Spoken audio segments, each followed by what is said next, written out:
Around the turn of the 19th century, there were hundreds of reports from reputable sources of giant skeletons unearthed from ancient burial mounds across America.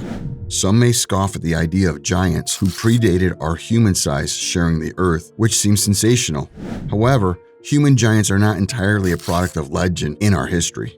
The frequency with which giants appear in both North American tradition and the Bible is unexpectedly humorous. Giant-related stories like Jack and the Beanstalk and David and Goliath are well known. Is it possible that a race of giants existed in antiquity, even though these tales may be myths? Aliens in North America? Perhaps. Two students made what would end up being one of the most significant finds in North America in the summer of 1996 while exploring the Columbia River near Kennewick, Washington. However, despite numerous requests, the U.S. Army Corps refused to allow the bones to be studied because the property where a discovery was made belonged to them. Early white immigrants were taught a well-known oral tradition by the Paiutes, a Native American group that is native to some areas of Nevada. It's about a group of barbarians with red hair whom their ancestors called Siteka. These myths described an extinct race of giants where they were said to be vicious, cannibalistic, and unfriendly, whose remains were purportedly discovered in Nevada's Lovelock Cave by guano miners in the early 20th century. Paiute mythology holds that all the other tribes had united in alliance to exterminate the Siteka, and when they pursued the last of the red-haired giants, they sought shelter in the cave since the giants would not confront them outside. In 1886, a miner from Lovelock named John T. Reed tried to prove this legend, but he was unsuccessful in getting it done. Yet when two miners, James Hart and David Pugh, created a company to start digging the site out in 1911 because they discovered an ingredient for gunpowder in guano, they allegedly discovered ancient relics, which inspired L.L. Loud from the University of California to lead the first archaeological dig in Lovelock in 1912. A sandal that measured more than 15 inches long, according to accounts, was found.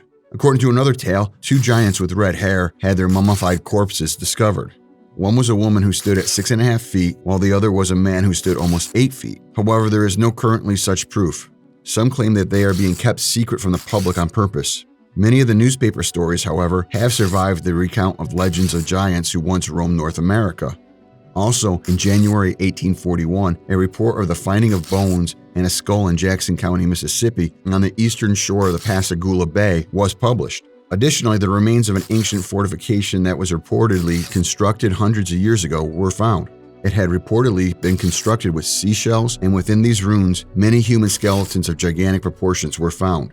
Among these discovered skeletons was a skull. The upper part of the skull was said to be significantly large to fit loosely over the largest modern head. Similarly, in 1845, a person in Franklin County, Tennessee, while digging a well, found a human skeleton that measured about 18 feet tall, but has been unequivocally pronounced the skeleton of a huge man. In 1959, Dr. Donald Drago unearthed a 7-foot 2-inch skeleton during his excavation in the Crescent Mound in northern West Virginia. His proof of his findings was documented in a photo, so there was no doubt of its authenticity. This individual was of large proportions. When measured in the tomb, his length was approximately 7.04 feet. All of the long bones were heavy, he said. Additionally, the Adena culture is thought to have constructed the Miamisburg Mound between 1000 and 200 BC. It used to be about 70 feet tall and 877 feet in circumference, making it Ohio's largest conical burial mound. Hugh looked into this location. After lengthy conversations with some academics from the surrounding historical society, he discovered skeletal remains that were said to be in the region, including a massive jawbone and bones of unusual size. However, there was an even more sensational discovery just a half-mile away. It was reported in the Middleton Signal on January 17, 1899, with the headline, "Bones of a Prehistoric Giant Found Near Miamisburg." The issue here is, if these giants existed, should there have been historical records of them, not just myths? Or were they erased just like the skeletons found? Many were thought to be the bones of dinosaurs and were misinterpreted. However, bones may not be the only evidence left behind. Is it possible that some of the gigantic monuments still standing today could be the work of giants, since they would have an advantage over a typical man in constructing large megalithic structures? Yet another fascinating discovery was made in San Diego.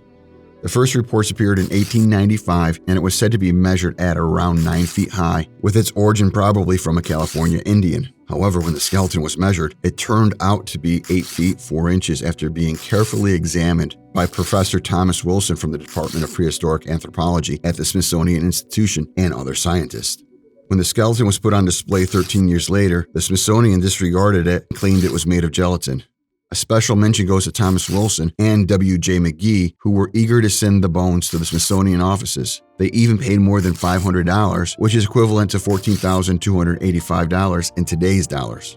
The obvious question is, after the series of tests they ran, why do they still pay such an amount for just gelatin? Why waste money on a simple sideshow hoax? Do you also feel there is something strange about this? The strange twist and Smithsonian involvement, as well as the amount of money spent on this gelatin, make it highly suspicious. Similarly, a mummified giant also turned up at Spiro Mounds, Oklahoma. It measured 8 feet 5 inches and was on display for a few months before also disappearing into thin air. Why do these skeletons become untraceable after a few months? One has to wonder.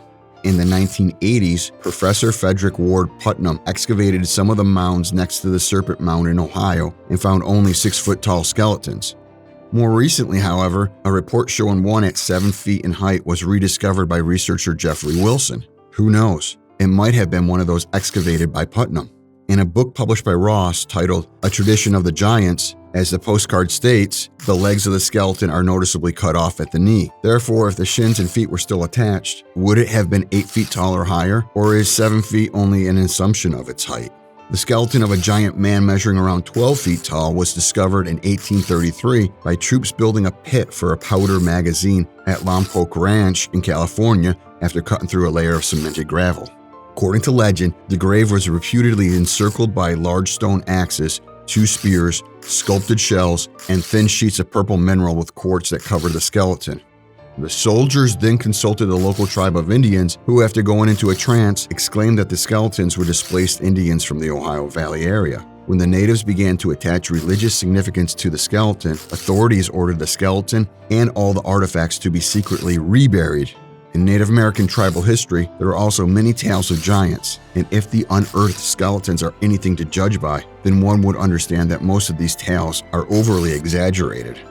However, despite being distinct and portraying the giants in various ways and how enormous they appear, the tales of giants from these tribes are remarkably similar. In North American folklore, giants are typically characterized as standing between 40 and 60 feet tall. The fact that they all had enormous stories despite not being in contact with one another suggests there may be some truth to each one. Of course, these kinds of tales will prompt many to write them off as mere imagination. The mythology of the North American continent, ethnological research, first-hand collections, and news reports about fresh finds provide sufficient proof. Since the history of an entire species race is on the edge of extinction, research to demonstrate this is currently of the utmost importance. We may have overpopulated a race that existed before humans our size existed, or possibly coexisted with them before we became the dominant species. We may have simply wiped them out. Was it at war? What level of technology did they possess? Did they create and build the monoliths? Did humans and giants peacefully coexist? Did humans and giants intermix, which resulted in smaller 7 to 9 foot humans? Is that why the skeletons unearthed do not seem to fit the tales being told? Or could genetics have contributed to this? Who knows? Some of us might even be genetically related to or carry the DNA of these giants. Maybe someone will find an essential fact one day. The discovery of numerous gigantic skeletons in one location would ideally point to a tribe and provide tangible evidence that giants had lived there. We can only depend on data up until that point.